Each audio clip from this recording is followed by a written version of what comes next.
Bien-aimés frères et sœurs, que le Seigneur vous bénisse abondamment.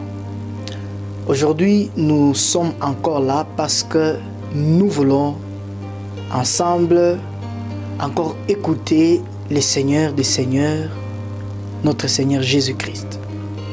Aujourd'hui, nous venons avec un nouveau sujet et ce sujet, je crois que c'est le grand sujet parmi tant d'autres que nous sommes censés apprendre afin de nous voir vivre les résultats nous venant de Dieu. Comme vous le savez bien, nous avons une vision et cette vision, c'est de vous pointer sur l'œuvre de la croix, de vous révéler des vérités qui vont changer votre vie en vous focalisant ou en vous amenant vers la connaissance de tout ce que Jésus-Christ a accompli et réalisé pour vous. Alors aujourd'hui nous venons avec un sujet que nous avons intitulé « Combattre le bon combat de la foi ». Combattre le bon combat de la foi est ce sujet que nous sommes au point de partager avec vous. Et Dieu aimerait que vous puissiez comprendre que vous avez un seul combat que vous avez à livrer. Et ce combat est appelé le bon combat de la foi. Alors, ce thème nous l'avons tiré dans le livre de 1 Timothée, dans son 6e chapitre et son 12e verset. L'apôtre Paul, qui fut le père spirituel à Timothée, il s'adresse à lui pour lui dire, pour lui demander ou pour l'exhorter, le recommander de combattre le bon combat de la foi. Je voulais que vous puissiez retenir dans ces moments, je voulais que vous puissiez retenir ce que Dieu attend de vous, un combat. Et ce combat est appelé le bon combat de la foi. L'apôtre Paul commence ces versets en disant « Combat le bon combat de la foi ». Combattre le bon combat de la foi, c'est une vie. Vous savez, la Bible dit dans les livres de Romains que le juste vivra par la foi. Le juste ne peut vivre que par la foi. Alors, pour combattre un bon combat de la foi, il y a quelque chose que nous devons apprendre afin de nous maintenir dans ce combat. Nous savons plusieurs genres et types de combats, étant chrétiens bien sûr, mais nous ne savons pas que nous avons un bon combat à livrer. Est-ce que notre combat à nous est bon ou bien c'est un combat où nous engageons notre énergie? L'apôtre Paul a dit que nous n'avons pas à lutter contre la chair et le sang, mais nous avons à lutter contre les principautés, ainsi de suite. Notre combat est spirituel. Et si ce combat est spirituel, nous sommes obligés de connaître comment ce combat doit se passer sur le plan spirituel. Alors ici, c'est l'unique fois où l'apôtre Paul a exhorté à Timothée, il lui demande de combattre le bon combat de la foi. Quant à ce qui concerne le combat, il a engagé la foi. Mais quant à ce qui concerne lutter, il n'a pas demandé à l'église d'Éphèse de lutter avec la foi. Mais quant au combat, il dit de combattre le bon combat de la foi. Dans le livre d'Éphésiens, il a exhorté à l'église de lutter contre les principautés, contre les dominations et ainsi de suite. Mais ici, nous sommes en train de voir comment l'apôtre Paul a exhorté à Timothée de livrer ce bon combat de la foi. Alors, ce combat de la foi, c'est lequel? Ce combat de la foi, c'est lequel? Pour que nous puissions comprendre ce que c'est ce bon combat de la foi, nous devons savoir qu'est-ce qu'est la foi. Parce que si nous ne savons pas ce que c'est la foi, nous serons en train de livrer un combat. Et dans ce combat, nous ne comprenons pas ce quoi. Parce qu'il y a plusieurs, surtout nos mamans en Afrique, elles sont en train de livrer ou elles sont en train de mener leur vie chrétienne en se basant sur des images ou sur des films qu'elles ont eu à voir au Nigeria et ainsi de suite. Elles sont en train de mener une vie chrétienne de film. Or, notre vie chrétienne n'est pas une vie fiction, c'est une vie spirituelle. Alors, l'apôtre Paul exhorta Timothée, il dit, combat le bon combat de la foi. Maman, papa, frères et sœurs, combattons le bon combat de la foi. Notre combat est bon et c'est un combat de la foi. Alors nous devons commencer par savoir, parce que c'est un combat de la foi, nous devons commencer par savoir qu'est-ce que la foi. La foi est-elle une chose ou la foi est-elle une personne? Si la foi est une chose, pour nous de combattre les bons combats de la foi, nous sommes censés garder cette chose permanemment afin de rester ou afin de mener une vie de victoire tous les jours. Et si la foi est une personne, nous sommes censés garder cette personne, nous sommes censés avoir les yeux fixés sur cette personne tout le jour de notre vie afin de maintenir cette victoire. Nous allons lire avec vous un passage. J'espère que c'est un passage peut-être qui peut vous être familiarisé. Ce passage est tiré dans le livre de Romains chapitre 10, le verset 17. C'est là que nous allons arriver à comprendre, est-ce que la foi est une chose ou est-elle une personne? La Bible dit dans le livre de Romains chapitre 10, le verset 17. Je paraphrase. La Bible dit, la foi vient de ce qu'on entend. Et ce qu'on entend vient de la parole de Christ. Je vais vous expliquer avec un exemple. Il y a quelques jours en arrière, ma femme est partie chez sa grande sœur. Comme chez sa grande sœur, il y a beaucoup de papayers, elle a demandé à sa sœur de pouvoir cueillir pour elle des papayes. Elle est venue avec à la maison. Comme ses papayes étaient tellement mûrs et qu'elle était fatiguée, elle me demanda d'arranger pour elle afin qu'elle mange. J'ai pris la première papaye, j'ai commencé à arranger. Comme c'était tellement mûr, il y avait beaucoup de jus. J'ai eu à goûter le jus, j'étais vraiment content et ce jus m'a fait beaucoup de bien. Mais il n'y avait pas seulement le jus, il y avait aussi la peau, il y avait aussi, si je peux le dire, plutôt la chair de la papaye. Alors quand j'ai goûté le jus de la papaye, le Saint-Esprit commença à me parler que tu ne peux pas goûter au jus de la papaye si tu n'as pas encore eu la papaye. Pour toi de goûter au jus de la papaye, tu dois avoir la papaye en entièreté. C'est-à-dire le jus de pain de la papaye. Tu ne peux pas goûter au jus sans la papaye. Alors l'Esprit m'amena dans ce passage que je viens de lire avec vous. La Bible dit que la foi vient de ce qu'on entend et ce qu'on entend vient de la parole de Christ. La foi ne vient pas de la parole de Dieu. La foi vient de la parole de Christ. Quand on parle de la parole de Dieu, on fait référence à toute la Bible. Mais quand on parle de la parole de Christ, on fait référence aux paroles qui concernent tout ce que Christ a réalisé.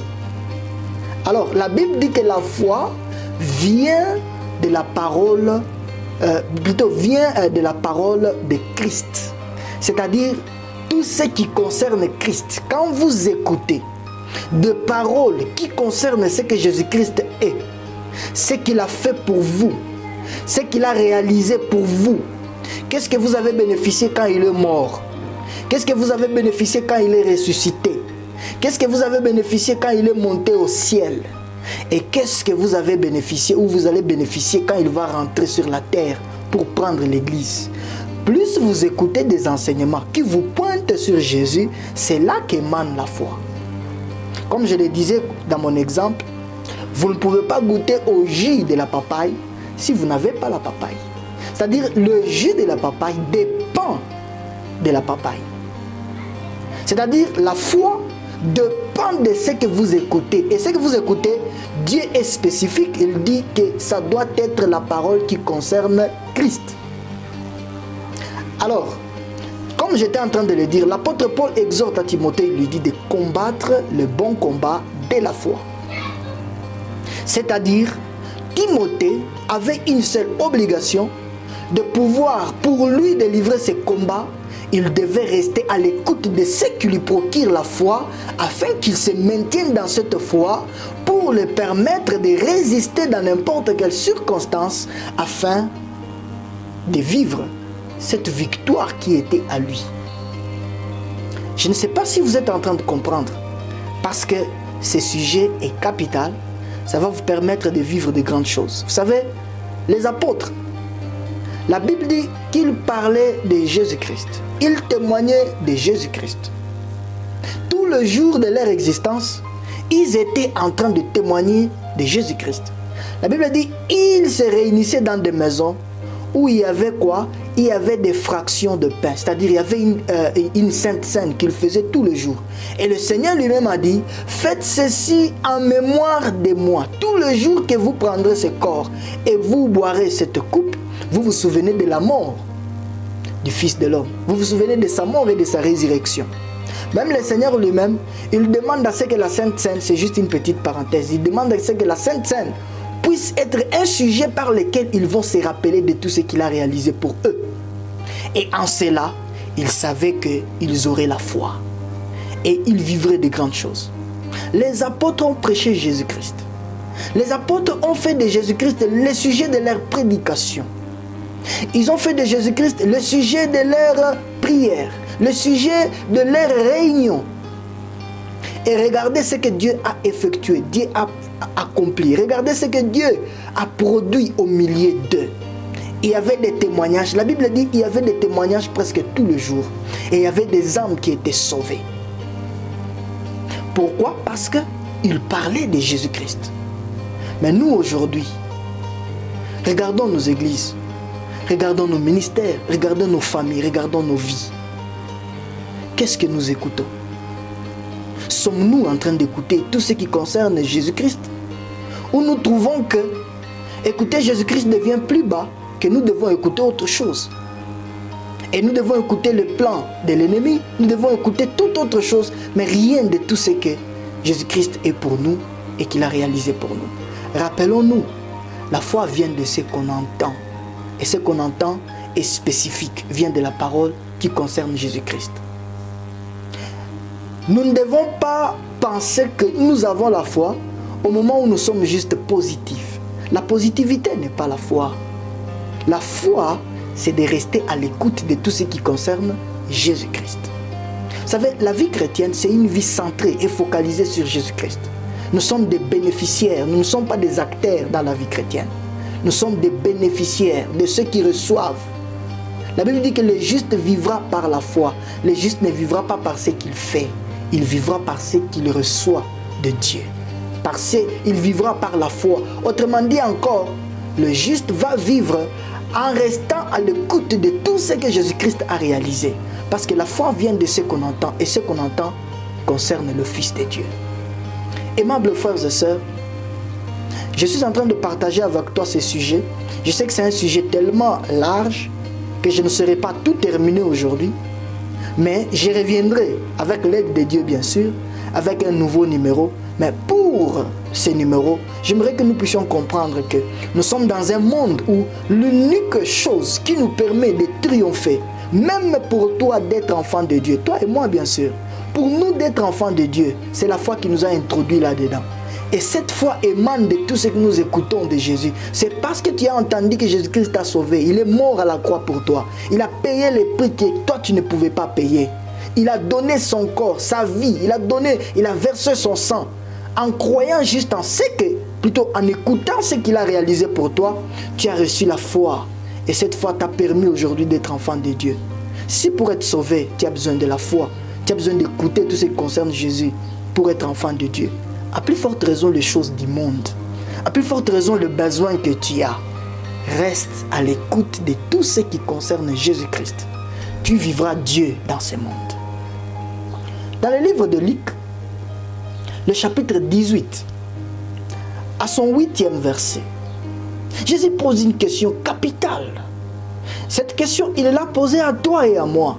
Vous savez, quand Jésus s'adresse dans la Bible, il s'adresse aux disciples, il s'adresse à la foule.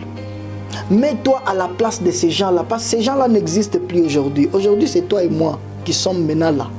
Quand l'apôtre Paul s'adresse à Timothée, comme nous venons de le lire, ce passage maintenant ne s'adresse plus à Timothée. Timothée n'existe plus. Il est au ciel. Ce passage aujourd'hui s'adresse à toi et à moi. Combat le bon combat de la foi. Alors, dans le livre de Luc, comme je le disais, le Seigneur pose une question. Luc 18, le verset 8. Le Seigneur pose une question, il dit, je reviendrai sur la terre, quand le Fils de l'homme reviendra sur la terre, trouveras-tu la foi sur la terre? Rappelons-nous, c'est la foi qui a fait de nous des enfants de Dieu. La foi dont je suis en train de parler, frères et sœurs, j'insiste encore, je ne suis pas en train de parler de la positivité. Je ne suis pas en train de parler de ce que tu as besoin d'un travail, tu te dis j'aurai ce travail, qu'écoute. Je ne suis pas en train de te parler d'être positive. La positivité n'est pas mauvaise, mais je ne te parle pas de la positivité, je te parle de la foi, parce que les justes ne vivra pas plutôt par la positivité, il vivra, c'est par la foi. Alors, je suis en train de t'aider. Vous savez, il y a des sujets de prière qu'il ne faut même pas faire, où tu demandes à Dieu, Seigneur, donne-moi la foi. Non, tu n'as pas besoin de demander à Dieu la foi.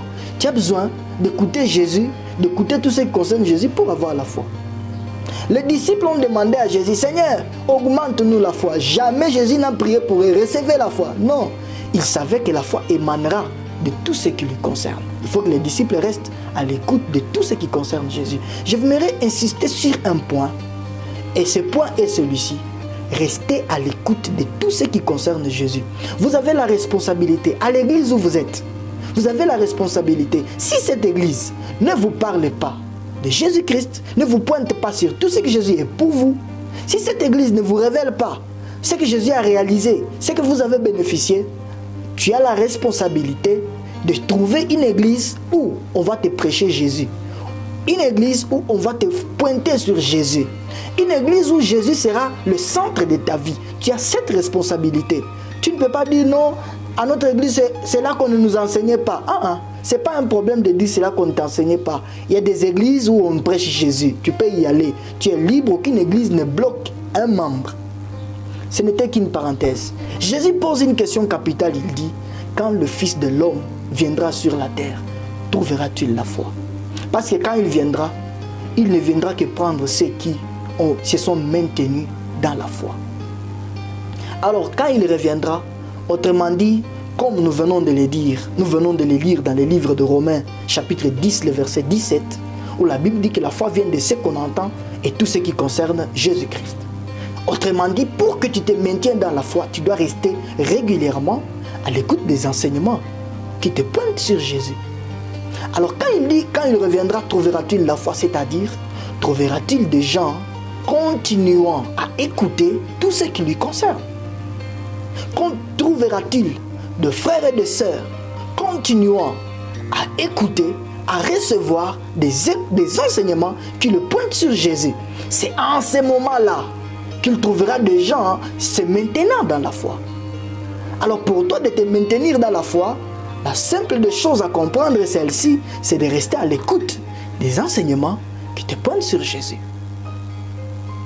J'aime beaucoup dire cette chose, je vais y arriver. Mais ici, j'aimerais encore une fois de plus insister. Pour toi de combattre le bon combat de la foi, c'est de rester à l'écoute des enseignements qui concernent Jésus-Christ. Il est impossible pour un homme de regarder au même moment à gauche et voir à droite. Non, c'est impossible. Personne ne peut regarder à gauche, il peut se tourner à gauche, comme je viens de dire, plutôt à droite. Je ne sais pas pour vous si c'est à gauche, mais pour moi ici c'est à droite. Personne ne peut se tourner à droite et au même moment voir ce qui se passe à gauche. C'est impossible. De la même manière, vous ne pouvez pas rester ou vous tourner vers Jésus-Christ. Vous ne pouvez pas vous tourner vers les enseignements qui concernent Jésus-Christ et voir le diable. C'est impossible, c'est inconcevable. Si vous voyez le diable, soit vous n'avez pas les yeux, vous n'avez pas les yeux fixés sur Jésus. Voilà pourquoi vous voyez tout ce que le diable fait. Je ne dis pas que le diable n'existe pas, non. Je ne dis pas que les démons n'existent pas, non. Je ne dis pas qu'ils n'agissent pas, non. Je ne dis pas qu'ils ne sont pas en train de maltraquer ou ils ne sont pas d'attaquer les enfants de Dieu. Non, je ne dis pas ça. Mais ce que moi je suis en train de dire, c'est quoi? C'est que vous ne pouvez pas avoir au même moment les yeux fixés sur Jésus et au même moment voir tout ce que le diable fait. Alors ce qui est important, comme je le disais, restez à l'écoute des enseignements qui concernent Jésus. Il y a un passage que j'aime beaucoup donner. Parfois moi-même quand je donne, ça me rappelle, ça me réveille. Pourquoi? Parce que cela permet à ce que nous puissions rester à l'écoute de ce que le Père nous a demandé de faire quoi? D'écouter. C'est dans le livre de Luc, plutôt de Matthieu chapitre 17. La Bible dit, Jésus prend Jean, il prend Matthieu, plutôt, il prend Jacques et il prend Pierre. Il monte avec eux à la montagne. Arrivé au sommet de la montagne, je sais que vous savez la suite, il fut transfiguré. Quand il fut transfiguré, la Bible dit, à sa gauche, Élie, et à sa droite, Moïse ont apparu. Et tous ils étaient habillés en blanc. Et même Jésus fut transfiguré, c'est-à-dire il devient comme un ange. Son visage devient rayonnant. Et la Bible dit, quand Pierre a levé la tête, il a vu que Jésus était transfiguré et à ses côtés, il y avait Moïse et Élie. La Bible dit, Pierre ouvra la bouche. Qu'est-ce que Pierre dit? Il dit ceci. Maître, au verset 5 de Matthieu 17, il dit, Maître, dressons 3 tentes ici. L'une pour toi, l'autre pour Moïse et l'autre pour Élie. La Bible dit, avant qu'il ne finisse d'ouvrir de sa phrase, les nuées, il y a eu des nuées qui les déroba. Et qu'est-ce qui s'est passé? La Bible dit, qu'une voix se fit entendre, la voix du Père Céleste se fit entendre. Cette voix dit quoi? Celui-ci est mon fils bien-aimé, en qui j'ai mis mon affection. Écoutez-le. La voix n'a pas dit d'écouter Élie et Moïse. La voix a dit d'écouter Jésus. C'est en restant à l'écoute de Jésus que vous triompherez du diable. Le diable cherchera toujours. Vous savez, j'aime un passage. C'est dans le livre de Romains chapitre, je crois 5, le verset 19. La Bible dit ceci. La Bible dit, j'aime beaucoup ce passage parce que à chaque fois que je suis à l'écoute de ce passage, ça me permet moi-même de pouvoir encore comprendre de plus. La Bible dit que c'est en recevant à l'abondance de la grâce et le don de la justice qu'un homme peut régner dans la vie. À tous ceux qui reçoivent l'abondance de la grâce et le don de la justice règnent dans la vie. Celui qui reçoit l'abondance de la grâce et le don de la justice règne dans la vie. Pour toi de régner, c'est de recevoir l'abondance de la grâce et les dons de la justice. Ce n'est pas ce que je suis au point de parler, mais j'aimerais juste soutirer quelque chose qui va beaucoup t'aider. Pour toi de régner dans la vie, c'est de rester à l'écoute de Jésus-Christ. C'est simple, c'est vraiment simple. Et le diable sait que quand tu resteras à l'écoute des enseignements de Jésus, tu vas faire quoi? Tu vas triompher de lui, tu n'auras pas les yeux braqués sur lui et tu ne verras pas tout ce qu'il fait pour te distraire, de ne pas regarder, de ne pas te contenter de t'appuyer sur Jésus-Christ, sur ce qu'il a réalisé pour toi. Et il sait bien, voilà pourquoi il te distrait. Voilà pourquoi même dans nos églises aujourd'hui, Jésus est dehors. Il n'est plus à la chair. Jésus n'est pas prêché. Tout ce qui est prêché, c'est les démons, les liens de famille, ainsi de suite. Ces choses-là, nous avons déjà tout un sujet. J'espère que vous avez déjà suivi ces sujets, toujours sur YouTube, dans notre chaîne TTM. Et je sais que vous êtes des gens bénis. Vous êtes trop bénis. Alors restez à l'écoute des enseignements de Jésus-Christ. C'est là que vous triompherez.